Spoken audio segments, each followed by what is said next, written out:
Criminalizing Constituents. This is Ralph K. Ginorio's Keep Right op-ed column from the Coeur d'Alene Press, dateline October 8th, 2021. I read with alarm Kaye Thornbrugh's article, COVID Chaos Linked to Widespread School Board Resignations, in the Tuesday, October 5th Coeur d'Alene Press. Many school board members around our state and nation are calling for the investigation of their public critics.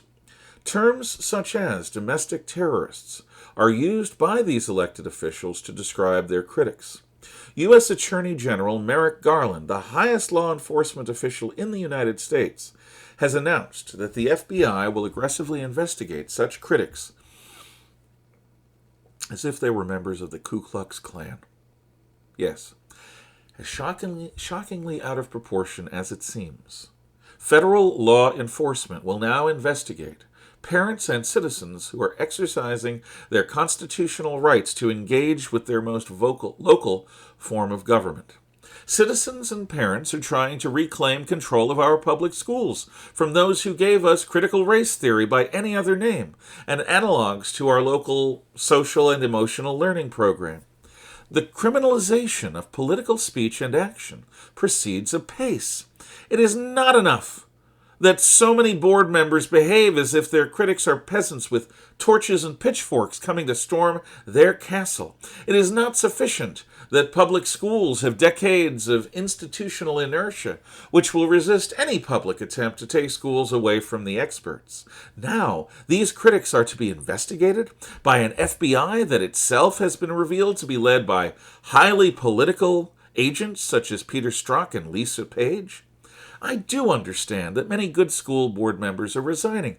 I know enough about one local board member who has resigned to say that we've lost a woman of great talent and integrity. I also comprehend that in the heat of debate, invective can become painfully incandescent. Many board members did not sign up to be at the heart of a political firestorm. I sympathize with these good people.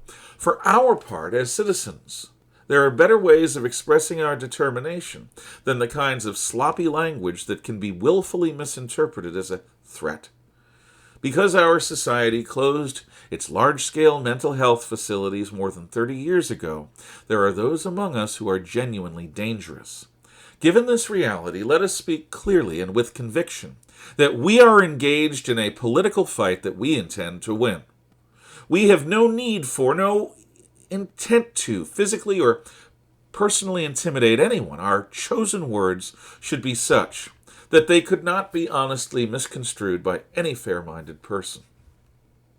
However, our schools are being turned into indoctrination centers where whiteness is punishable, colonialism is purged, gender is fluid, and any cultural or religious traditionalism is rejected as nothing less than evil. Innocent elementary students are being violated by premature sexualization caused by the increasingly bizarre gender politics of the extreme left.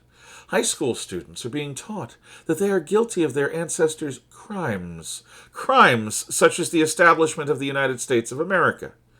Everyone suffers as ideological standards of purity replace meritocratic academics and acceptable speech is narrowed to Stalinist standards of political correctness. The experts have betrayed their public trust by giving our children over to fanatics who are now openly working to demolish a recognizable America and build their communist utopia in its place. If freedom is to continue, this all must be stopped. School boards are where parents and citizens can most effectively act to return schools to the job of acculturating coming generations into our shared Western civilization. I must say to school board members near and far, people like me are in fact coming for your elective office. This is not a physical threat.